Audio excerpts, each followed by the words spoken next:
Good evening, everyone. Thanks for joining on a weekday, on a Monday evening for this session. So the main objective or agenda of this session is to, again, just to give a quick overview, like why these will interest documents are very important, very critical in this country. Second thing, Mark will quickly show like how easy it is to use NetLaw software and generate all the documents. The one reason we procrastinate because we think like, oh, there is so many documents. It takes hours together to put everything. But yeah, with the software, all you need is 45 minutes to 1 hour of focus time. So you can complete this task and put a check mark. Right? It is for both you and your spouse documents. Everything can be completed hour if you just sit on it with focus. And then, yeah, there are a few members who may have few questions either while completing the documents or after completing the documents, what to do, anything of such sort. So, as most of you know, is Vice President of NetLaw. NetLaw is one of the top companies in the US, serving thousand customers. I think more than 20, 30,000. Mark may know correct numbers, but yeah, there are thousands of customers using NetLaw for generating these will interest documents. Because if we go to an attorney, they may charge anywhere from $1,500 to $2,000, $3,000, $4,000 for the same set of documents.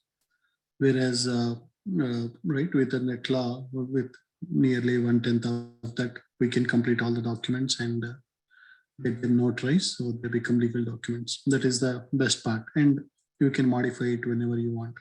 With the attorney, again, if you have to modify them, again you have to go, again you have to pay hourly $300, $400 like that. But that is the best part with the NetLaw software, where we can do all those things needed. So thanks, Mark, taking time in your busy schedules. I know you are every day you have multiple calls educating the community on importance of will interest and the advantage of NetLaw software. But yeah, thanks for taking time, and it's all yours, Mark. Yeah. Well, thank you, Kishore. It's good to be here with you and everyone that joined the webinar tonight. Thank you for joining. So we're going to take about 5 minutes to explain kind of what NetLaw is and the importance of estate planning. And then I will share my screen and go through a demo NetLaw plan, and I will show you how easy it is to complete. Usually, Kishore said you need about 45 minutes to an hour. That's probably about the right amount of time. Could be done a little bit quicker than that if you already know and have already thought about who your important people are going to be. So it doesn't take very much time, and I know Kishore has great knowledge in this area as well. So, if you ever need support after you get this plan, you can always reach out to him, or you can reach out to me, and we will make sure that everything that you need gets taken care of. So let's talk about the importance of estate planning. First, what NetLaw is an online software company that was created out of an estate planning law office in Louisville, Kentucky, called the Hargrove Firm. And what they do there is they serve wealth clients. Like Kishore said, it's very expensive to come in and speak to one of their attorneys about getting their documents created. And in 2012, there was a Bloomberg report that came out that said 60% of Americans don't have a will. That number is still right around the 60% mark, which is scary. So the attorneys sat around at the Hargrove Firm, and they said, how do we solve this issue for our clients? What about the people who can't come in and pay us $3,000, $4,000 to create their documents? How do we serve them? And the easy answer, of course, is technology, right? So they went out and they worked with attorneys in all 50 states to create the NetLaw software that is state specific. So no matter where you live, when you create your documents through the NetLaw software, you're getting state specific legal documents that have been reviewed by attorneys. And these are the same exact documents you would get if you went into our law offices here in Louisville, or any one of our attorneys that work in all 50 states. So it's great to be able to get the documents that you need in a more timely fashion and a less expensive fashion. So what I really do is, everybody seems to think that estate planning is really complicated, and it can be. But for 90% of us out there, estate planning is really easy. And the software is developed to create these documents for every specific need that you have. We want to make sure that everything that you have gets taken care of. And, when people come in and they sit down in my office and talk to me about this, there's really 4 things that we need to know, and 4 things that, we want to accomplish when we do these. And really, it's the 4 things that I always talk about with any client is 1, protecting your assets. It's very important that, we've worked very hard our whole lives to get to a certain spot of where we are now, right? And we want to make sure that those assets that we've accumulated get passed either to our spouses or to the kids or the next generation of who we want to have that, right? So making sure that you have your will in place allows you to list all of your assets and who those beneficiaries are. Very, very important, not only to make sure that the distribution happens, but it makes sure that the distribution happens to the right beneficiaries without creating family conflict too, because we know how many times families have gotten into these large arguments when there wasn't a will and everybody's fighting over the same things, right? But when you create your will, you're listing your assets and who those beneficiaries are, so there's no infighting. Very, very important. That's the first reason. Second reason is guardianship. If you're a client and you have a minor child or minor children under the age of 18, we need to list guardians. Who's going to, take custody of those children if something happens to mom and dad, right? So we need to make sure that we're naming someone who's going to take care of the kids and also take care of the inheritance, because they're going to be in charge of that as well. So we want to name somebody that we trust. If that doesn't happen, then the government comes in and decides for us who's going to raise our kids. And nobody wants that, right? We're the best person to know that. Third, with the revocable living trust, you can avoid probate court. So when you create your trust and you fund or transfer those major assets that you have into the trust, your beneficiaries will not go through probate court for those assets. They will be passed directly.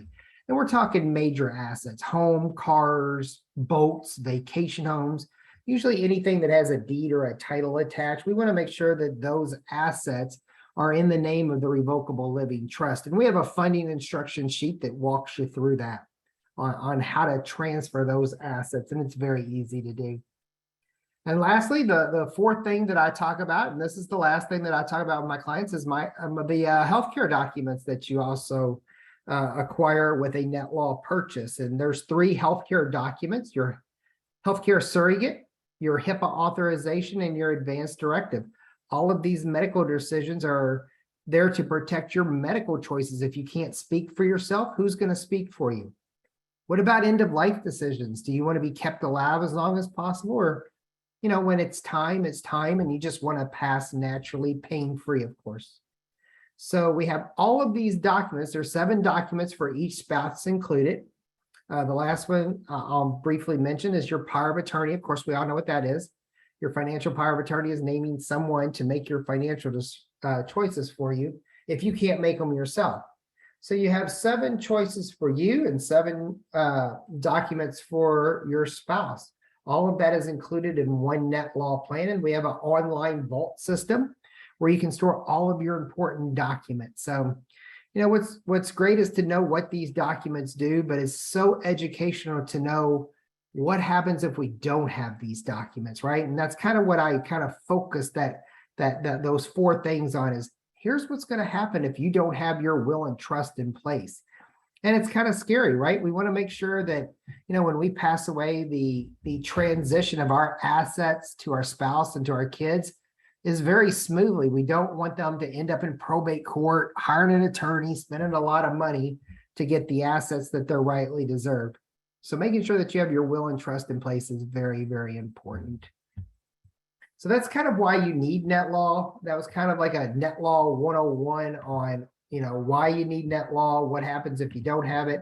But let me share my screen here, and I'm going to show you what the actual NetLaw plan looks like. Kishore, you can see that, right? Yes, ma'am. Okay, good. So this is what your NetLaw plan looks like. Over on the left-hand side is your dashboard.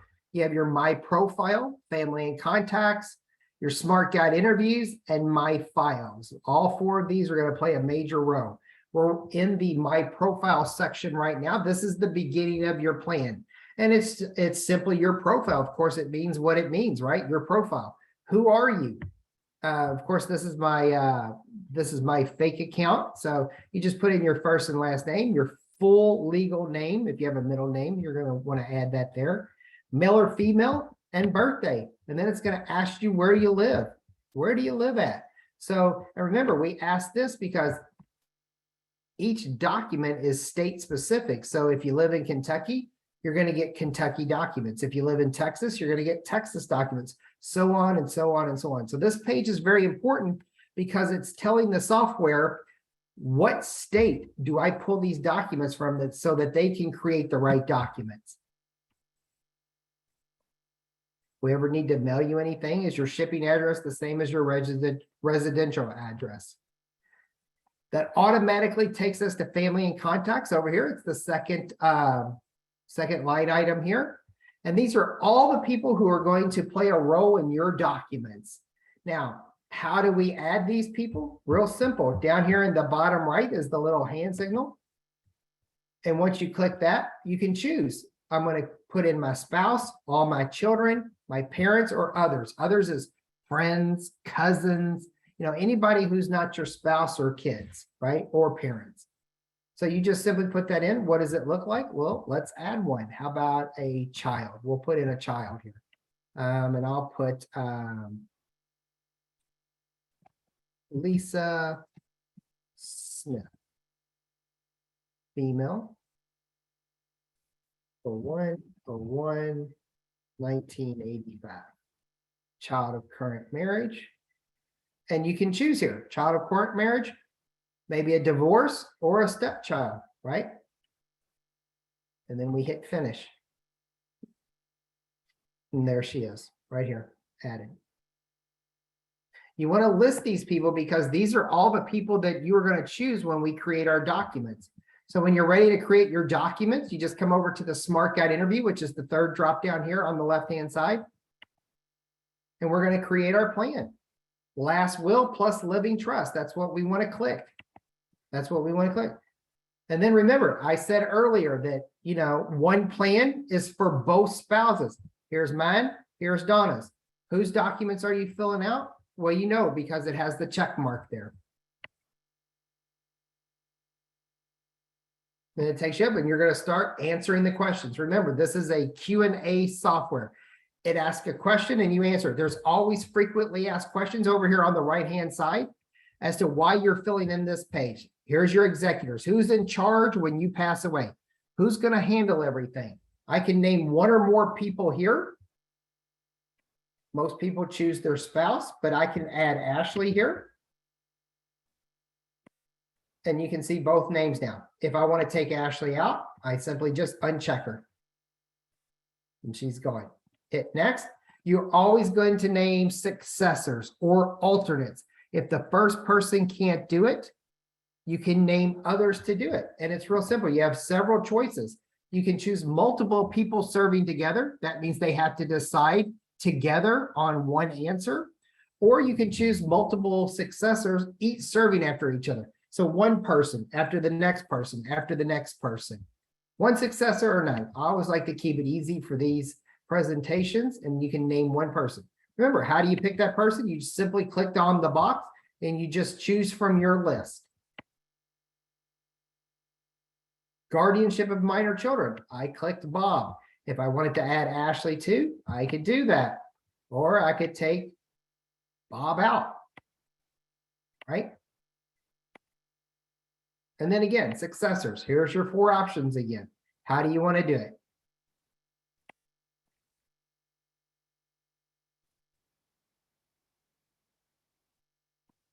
Your trust, you are always the trustee of your account as long as you're alive. So you'll always want to fill in your name here. But if I wanted to add Donna as the trustee of my account as well, I can do that. And then, of course, down here, multiple successors. If both of us pass away, who's gonna fill in the row? And again, you have the 4 options. Here, I just chose something different, and I named Jacob and Ashley. Do you have any pets? Yes or no? Most people click no. They don't want to leave a pet trust behind. Here's your personal residence, right? Here's my address. And what this says is when I pass away, how do I want my property to be distributed? And of course, at my death, only if my spouse does not survive me, because we're probably married, right? And she's still alive or he's still alive, and I want them to stay in the house. So we want to make sure that that happens. But if, let's say you're single, maybe you're not married, and then at my death, I want it to go to my kids. Absolutely, you can do that. We have replacement property. So if I ever move from Deering Woods Drive, that address will automatically take the place in here, and I don't have to do anything else. And down here, you click the add button, and this is where I put who's the beneficiaries of my house if me and my spouse have passed away. And you can do that just by clicking the add button. And we'll get rid of Caitlin here for the meantime, and I'll show you how to add one. Just click add. And scroll down on the screen a little bit. We're going to click on individual. And who's the beneficiary we're going to leave it to? Well, let's say we're going to leave that to, I'm going to pick Caitlin again, right? And because I gave 50% to Ashley, the other 50% has to go to Caitlin. Or I could do 25% and name a third person, right? As long as it equals 100%. Has to equal 100% in the end. Do I have other real estate? Yes. And you can add it the same exact way here. Specific bequest. If there's any assets that you own, you can list those here. A specific bequest is a specific asset that is going to a specific person. You're not splitting it up between family members. You're leaving it to an actual person. And as you can see, I put a lot in here just to show you what it looks like. But again, same thing. You just click add, scroll down on the screen, individual, and I'll leave Lisa something. Let's say I'll leave her some money, and I'm going to leave her 10,000. And this one, at my death, regardless of whether my spouse is living. So when I die, she's going to get $10,000. Or I could choose this one and say she's only going to get it if both me and my spouse have passed away.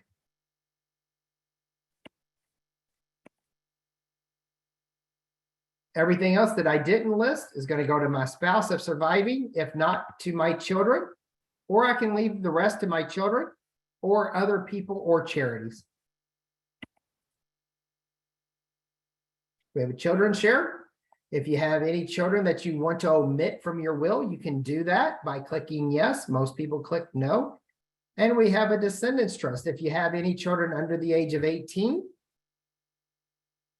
and you don't want them to receive their inheritance at age 18, if mom and dad pass away, we have 4 options for you to choose from. Again, this is the inheritance of your child or children at a certain age other than age 18. If you want them to receive their inheritance at age 18, you just click no. But if you want to, you click yes, and you click from the drop down. These are the most these are the 4 most popular answers in our law office. That's how we came up with these. Ultimate disposition of property is if you pass, or if your wife or husband passes away and your kids pass away before you, how do you want your assets distributed? My heirs at law, that's your next closest living relative usually. You can split it between yours and your spouse's, or again, you can name another person or charity. That's it. That's how you complete your will and trust. As you can see, the blue line's going across and you can see it says assembly. Now it's done. All of your documents are stored in your My Files area. And here's all the documents. And you can see here's the ones I just did because it has the time. Of course, I'm in Eastern time zone, so you probably see 8:21. But here's all the documents I just did. And if there's duplicates, then you can just go and delete it, right? And click on the 3 dots and you can download them and delete them.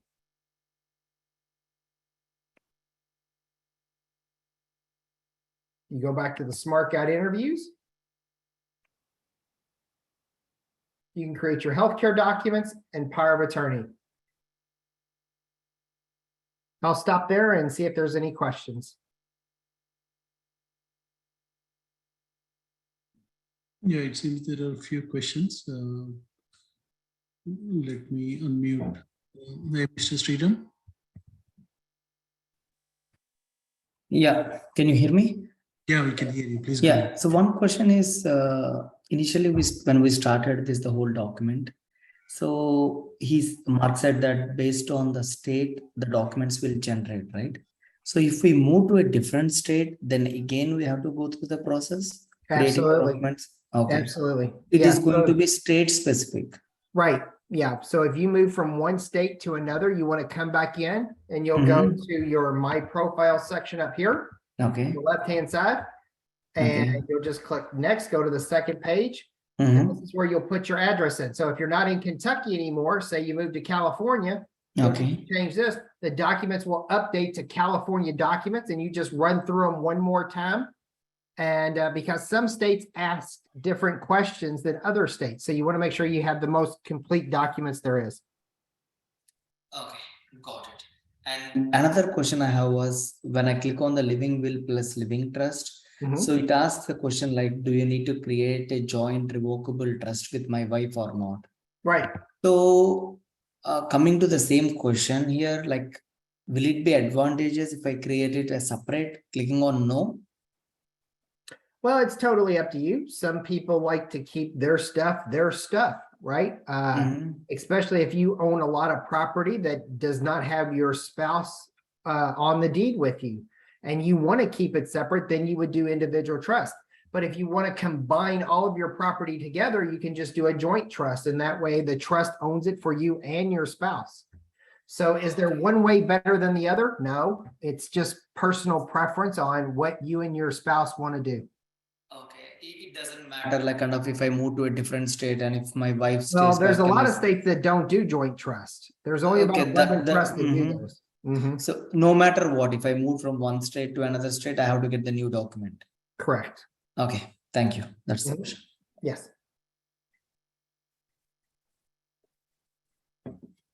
Any other questions? Mr. Purna.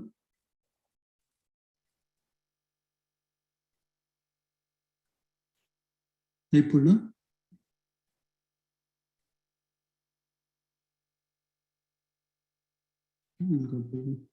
Mr. Sunil.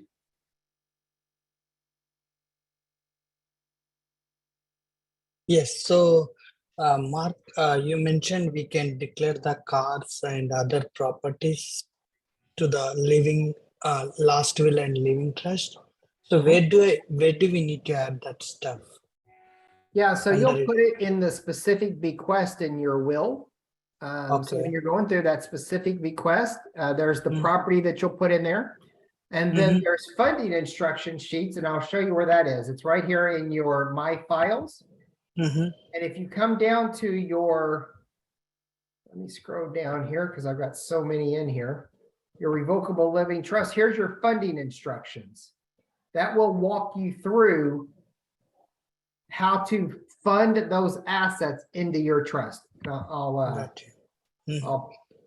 Let me see if I can pull one up here. I probably got to download it. But when that comes up, I'll show you. Yeah, sure. And I have one more question. So once we update these documents, do we need to update the title too? Like homeowner title as well as car title too? Oh, yeah. Oh, yeah. You'll definitely want to do that. Okay, so do you know what's the process for that?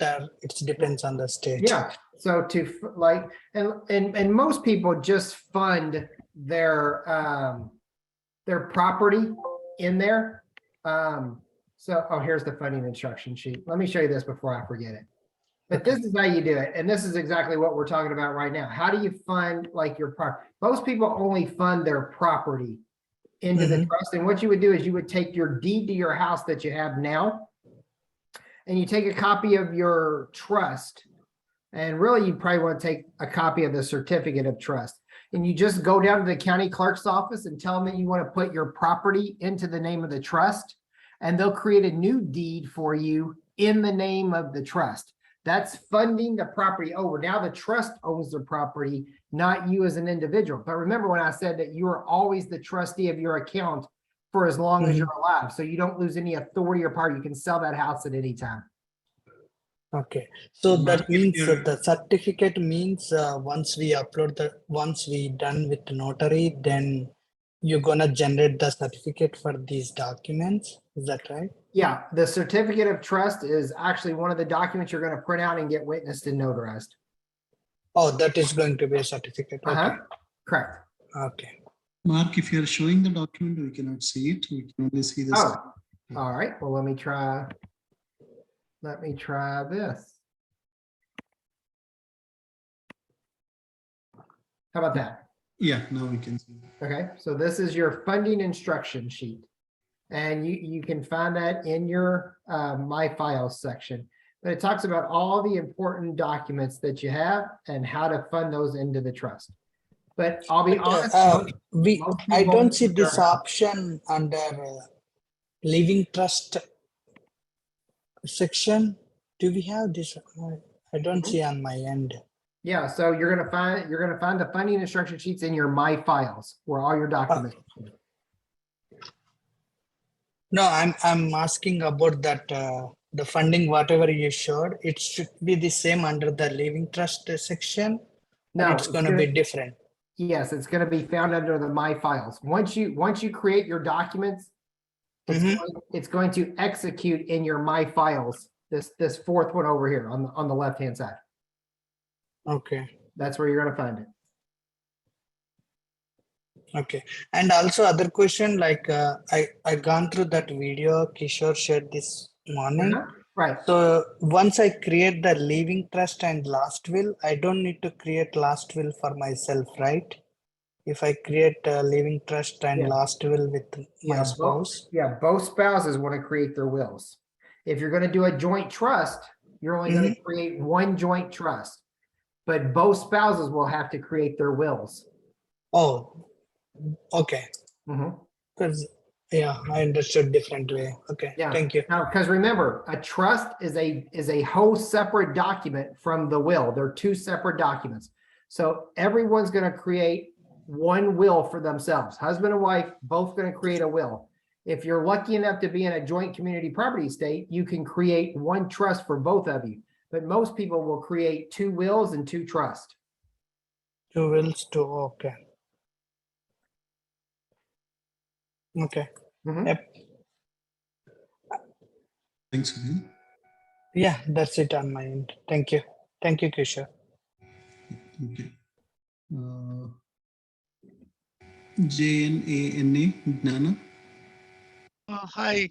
Yeah. So actually, I have a doubt. Like I am from foreign country, so I have added my wife and me as a trustee member. Actually, so can we? Do we need to add anybody else in that as a trustee? Well, you're gonna need, you'll name you and your spouse, but you're gonna need to name someone for when both of you pass away, who's gonna transfer the assets out of the trust to your beneficiary. So we'll need someone in there that can help you with that. So that person can be like from a foreign country person, or it has to be. Yeah, as long as they're over the age of 18. So you can be foreign now, or we can use the executor name here in the trustee. Correct. Now, for your executor, they do like for it to be in the same state that you live in here in the US. But for Okay. everything else, it can be a foreign national. It could be anybody over the age of 18. Okay, okay. So then I can use other person from the foreign country as a trustee member. You're Okay, correct. okay, okay. Thank you. Yeah. So that's what my question. Okay, Uh-huh. thanks. Hey, Bharati Ramdas.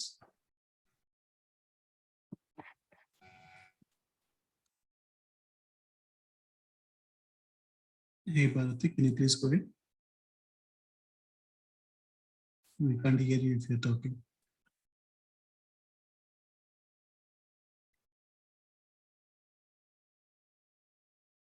We'll go to the next one. Vishnu Priya.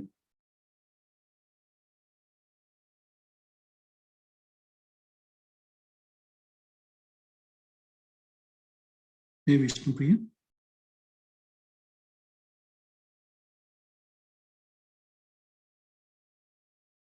Vishnu Priya, we can't hear you if you're talking.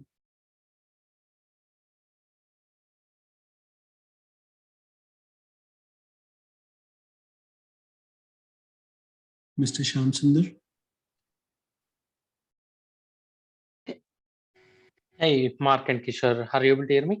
Yeah, we can hear you. Yeah. Okay, I have quick couple of questions. The first one is the executor and the successor. So you showed like you can add two executors, means both are allowed, and one of them can do the execute in case if something happened to me, right?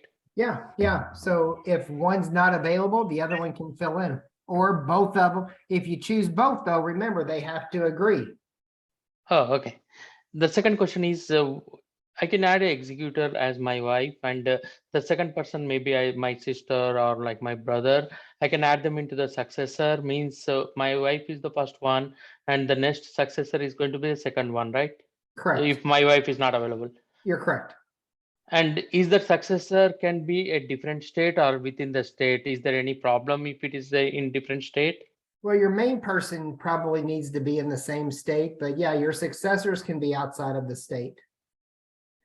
Okay, and in case like if my daughter, like I put a guardian is like technically me and my wife will be the guardians, and then the next one, whatever I'm selecting, they are going to be the guardian in case if we Yeah. both are not You there. won't, yeah. So when you're doing your guardian choices, you won't choose you or your spouse. You're automatically the guardian. So if you pass away, your wife is still the parent, right? And vice Yep. versa. What you're naming is if your wife passes away first, then you pass away, who's going to raise your kids? So you're thinking about second spouse survival. And when that person passes away, who's going to be in charge? Okay.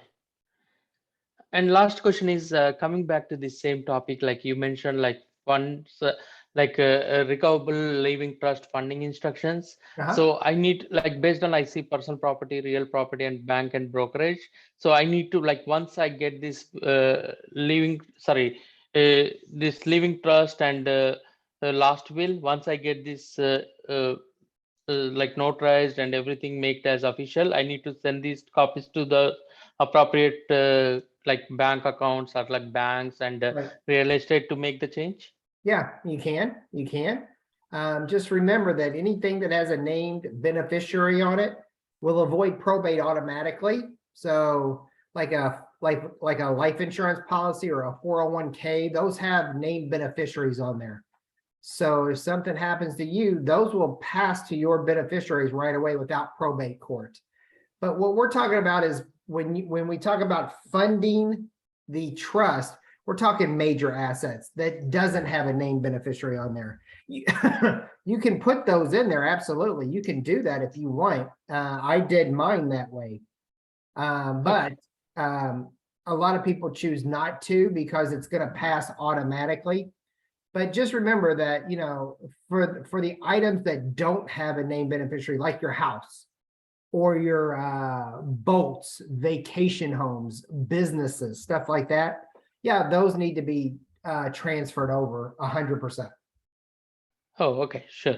So like in my bank accounts, for example, like 401k, like my wife is beneficiary by default.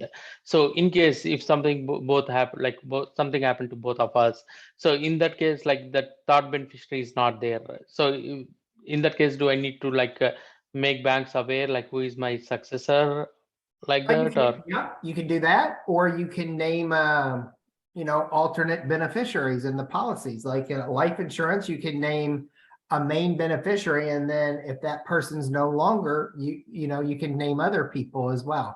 Same with 401k. You Yeah, just have but to if talk to your HR director. yeah, sorry for stopping, Mark. So the question is, yeah, I put a second beneficiary is my daughter. So, but she's under age of 18. So in that case, this will help them to like go to the successor who is going to be the guardian, or do I Go need to to add? her, right? It'll go to her, but they'll have control of that bank account. Oh, okay. Yeah, that's all I have. Yeah, Thanks, Mark and yeah, Kishore. yeah. Good questions. Mr. Hey, Mark, I have one question again. So you mentioned 7 documents for each member, like myself and my spouse. Yes. But I see only 6 document. Well, Do I there's missing the, there's something? the, yeah, so there's the will, there's the Yes. trust, Yes. there's the certificate of trust, there's the power of attorney, and there's the Uh-huh. 3 healthcare documents. Certification of trust. Oh, okay, I see. Mhm. Okay, So 7 apiece, right? yeah, thank you. Uh-huh. Hey, Balamurugan. Thanks, Mark, for this session. Sure. Question I have is probably similar to some of them asked around executor. So for me, my spouse is the executor, and for my spouse, I am the executor. But then the successor, can they be out of the country? Well, they Can they be can. out of the country? They can, but again, they always prefer someone to be in your state, because if something happens to you and your spouse at the same time, which is very rare, let's cut to the chase on that. You and your spouse dying at the same time is very, very rare. But if it does happen and those people are out of the country, how long is it going to take for them to get over here? Because things need to happen right away, especially if there's minor children involved. So you just have to think about that. I would suggest naming someone who lives close to you. So I read somewhere in Google or somewhere, executors have some responsibilities as well, like they are responsible They're the for most dues important and person. Right. The executors are the most important people because they're going to handle everything for you. They're going to handle the transfer of assets. They're going to handle the transfer of children to the guardians if that's not them. They're going to make sure that all of your taxes are paid. They're going to file all of your payments to the creditors. They're going to do a lot of stuff. The executor, it's not an easy job. So Right. when you're thinking of an executor, you have to think of someone who can sit down and handle this job. exactly. I mean, that's my point as well. Like other than family members, I don't know if Yeah, but if there's nobody here, then of course, name someone, right? Someone's better than no one. So yeah, and if they're overseas, maybe they can get here real quick. And you know, let's remember, this is a technology age anyway. There's not a whole lot of things we can't do online. right. Okay. And another question I have is regarding investments. I know you mentioned that if you have added beneficiary, the respective investment firm, they take control. Right. But is it advisable to add it over here as well, like different investments we have? It is. Yeah, any attorney will tell you to put it in your trust. Because not only is it protected in the trust, but it's a listing document too. So you're listing every policy that you have, so nothing gets skipped. Okay.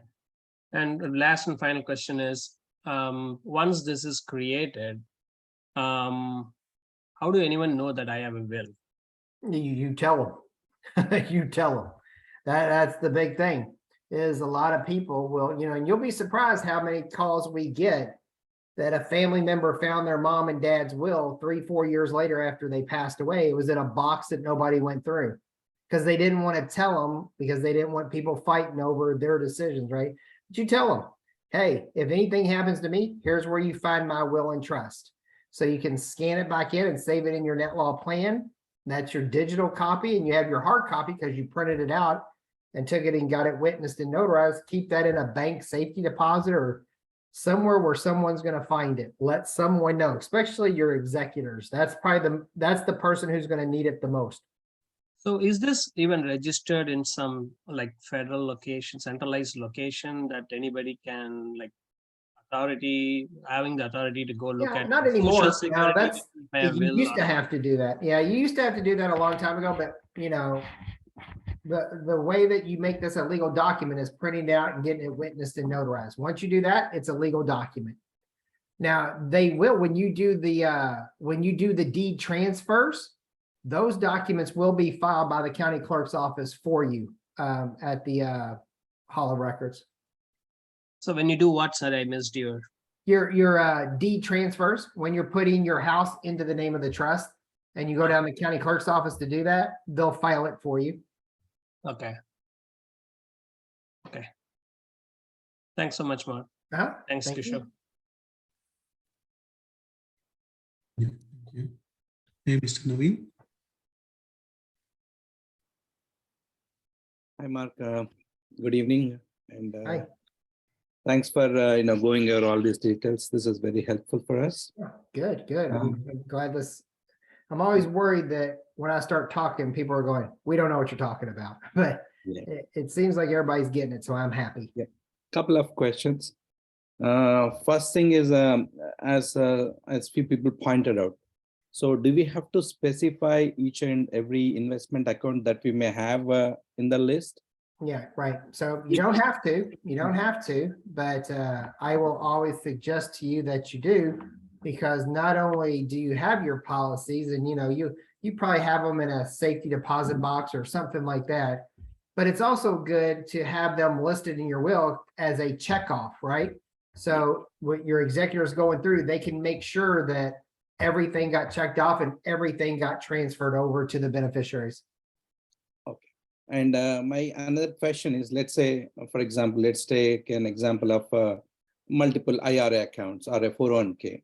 Do we have to specify the account numbers there, or do we just say 401k 1 and 2? How does it, how do we specify that? Yeah. I always list the last 4 of the account number, just like your bank account as well. Just, Okay. you can take like the last 4 digits down and put, policy number ending in. Okay. Or, what most people do is, or not most people, but some, is they will take a picture of the front page of the policy and they'll attach it to the will. That way you can see what policy number you're looking at. Okay. So you can get as precise as you want. You can take a copy of all of your policies, take a copy of it and attach it to the will. Okay. Yeah. That's good. And my second question is, unless you print these documents and notarize, it's not legal yet, right? I mean, right. Yes. You don't do this if you're not going to get it witnessed and notarized. There's no reason to do it. So you have to do that right away. Okay. That's it. Yeah. Thanks so much. Okay. Thank you. Hey, Mark. Oh, sorry. Yeah, go ahead. Question under living trust document, there is a section like device of personal residence. So my kids are minors. So do I need to mention their beneficiary under their name under beneficiary or not? Right. Yes. Yeah. Your device is saying, how do you want your property distributed? At the bottom of that page, you're going to see an add button. You click that, and that's going to be your beneficiaries. My kids minors, is that fine? You can leave it to your kids. They won't receive it until they're 18. So the guardians will either sell the property and take the cash from that and put it into a trust for the children.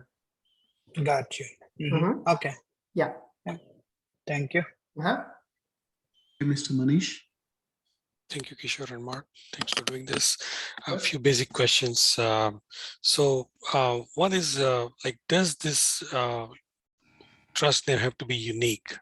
Like, can I just make it as a Shah Trust? And there are many last names. So does it have to be a unique name or? No, because your family members know who you are. When you pass away, they're going to know who you are. They're going to usually know who your beneficiaries are, who your executors are. So, right, just use your full name. Just use your full name. Okay. Second question is, so I read somewhere that revocable should not be mentioned as part of the trust name, because it's already mentioned in the trust document. Are there any benefits or disadvantage of using revocable as part of the name? No, mine has revocable in the name. Okay. And I'm very comfortable with that. Okay. Yep. So I heard in one of the questions that husband and wife have to have their own separate wills. Now we're in the state of Texas. Mhm. We are required to have two separate wills, or can we Yes. have one will between both of us, just a joint will? No, two separate wills, but you can do one joint trust. Okay, so two separate wills, but the wills can be like, if you have the same will, then it can be the exact same copy, just with two different names. Here's what you do. I'm still sharing my screen, right? Yes. Okay, so the first person's going to go here. You see my cursor on the left-hand side? Yeah. The first person is going to go in and create last will plus living trust, and they're going to create all their documents. They're going to create their will, their joint trust, power of attorney, and healthcare documents. The second spouse is just going to come here because you've already created the living trust for both, right? Okay. So the second spouse is just going to come here and create their will. And then you can create your healthcare documents and power of attorney by clicking on these down here. Okay. Yeah. Thanks for clarifying that. Yeah. And while I'm creating the document, I selected some name. Now I finalize my name. So if when I change it, do I just recreate these documents? I haven't notarized anything yet. So if I change the name in between in this software, does it automatically reflect everywhere with the new name? I don't understand what you're saying. You have a new name. So initially when we had to first pick the name of the trust. Okay, and let's say we get it with XYZ trust. Okay. And now we said, okay, now let's have a different name. So I selected ABC trust. Okay. Yeah. So what you do is you'll go back and you'll change the name of the trust. And then when you click on that, like I'm going to click back on it here. You can click the assemble button and it'll reassemble everything with the new trust name. Okay. All right. Yeah. Okay. Okay. So, okay. And one last question. So we mentioned as much as we can in the will and trust, all the properties, banks, accounts, everything. I read somewhere that there is something called fallback, like anything, like there is a way to mention anything that's not covered, like it gets covered under some other way. I'm not sure which one, but is there something like that, which like a fallback? Yeah. So anything that you don't list, that's your residuary estate. And you will, that's usually when you go, anything that I didn't list here goes to my spouse and then to my kids, or you can leave it all to your kids. So yeah, it covers everything that you list and everything that you don't list. Okay, so just one liner which says anything that's not covered just goes to this, and this. Here, I'll show it to you real quick.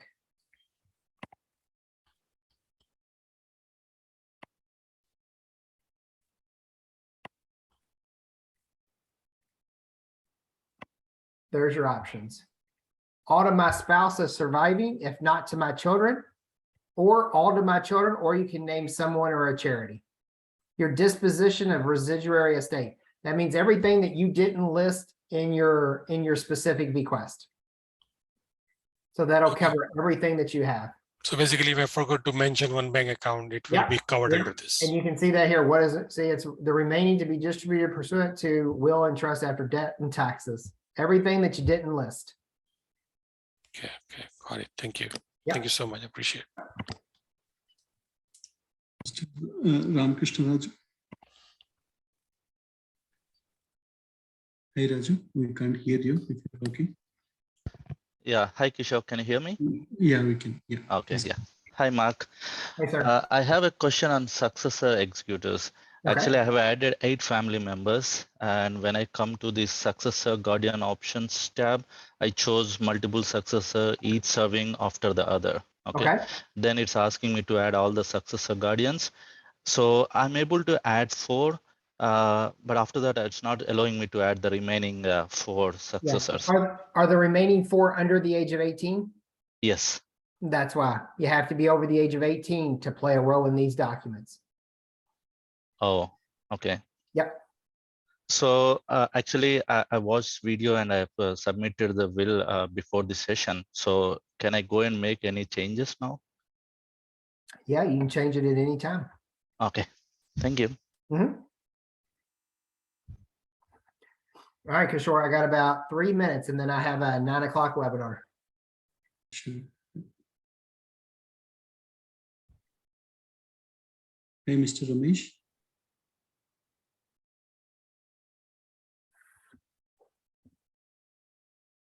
Hey, Ramesh. Ramesh Duri. Yeah, you can hear me? Yeah, please go. Okay, so I try to create all the documents. Okay, when I go to last will document, in my wife, for me, I can select my wife. Okay, but when I go for my wife as an execute for last will for my wife, my name is not appearing as an executor.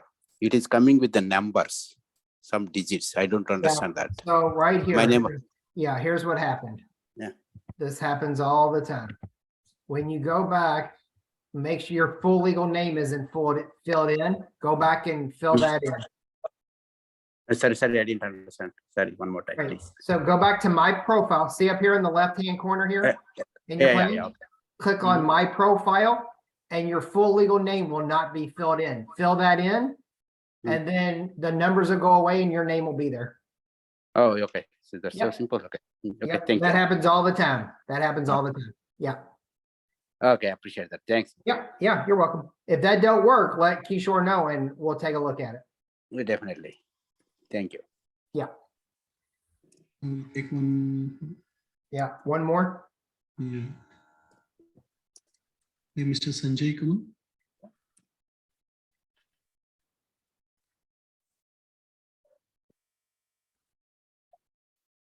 Hey, Mr. Sanjay, we can't hear you if you're talking.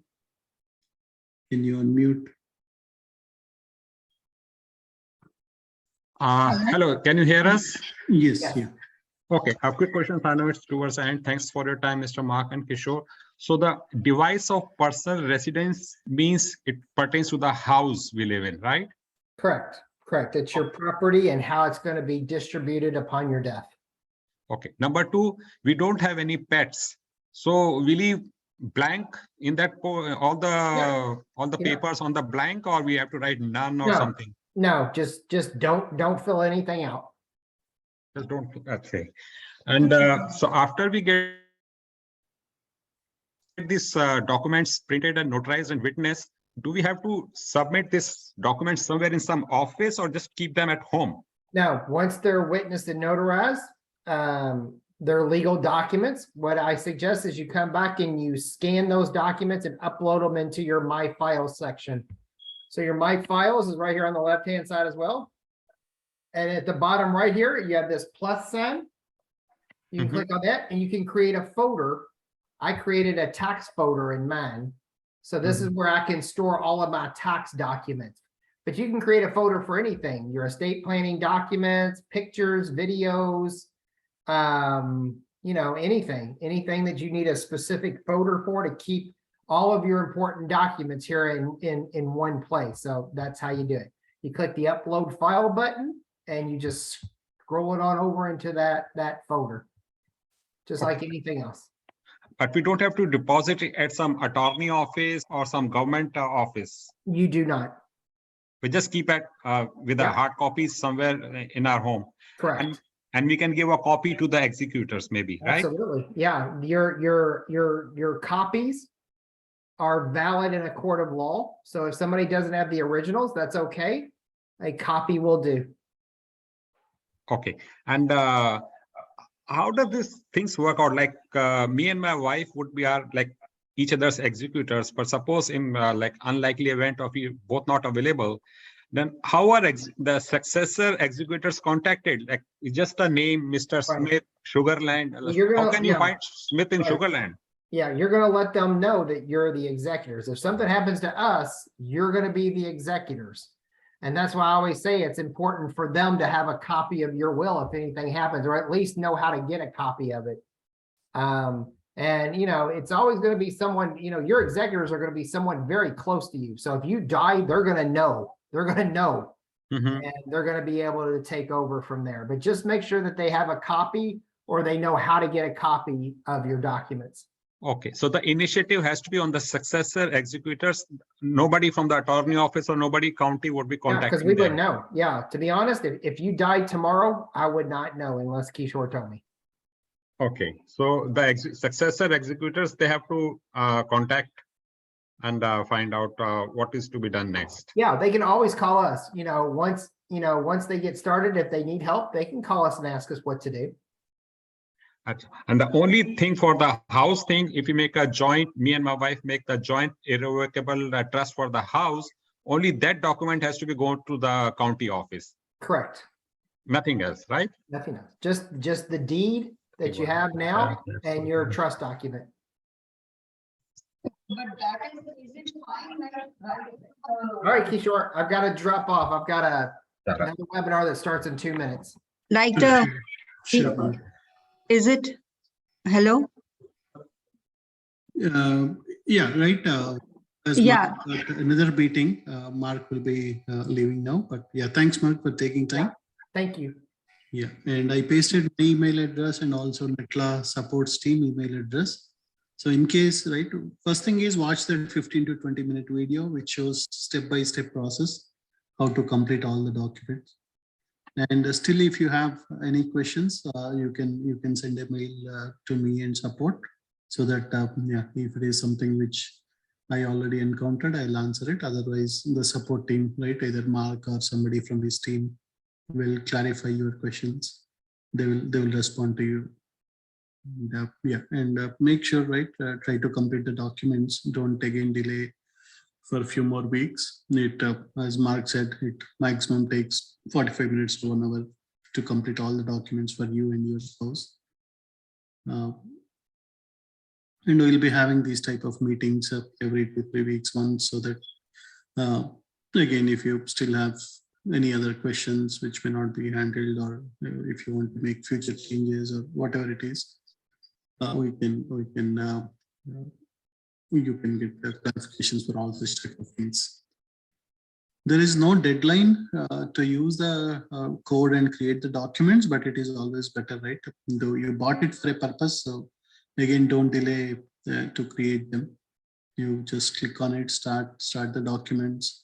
If there are certain decisions you have to take on who should be the beneficiaries or who should be the guardians, executors, discuss with your spouse and complete them. And also, as I mentioned, it is always good to have joint accounts and have ATM cards for both wife and husband. Also make sure you also complete that process. Go to bank and just add your spouse as a or your accounts as joint accounts. With that, right, thanks everyone. And yeah, share the importance of will and trust with all your family and friends, because especially in our community, 90-95% don't have it, and everyone is taking a risk. So let them know about it. Let them get it from wherever they want, but getting it is important. Thanks everyone. Good night, and talk to you again in one of our future sessions.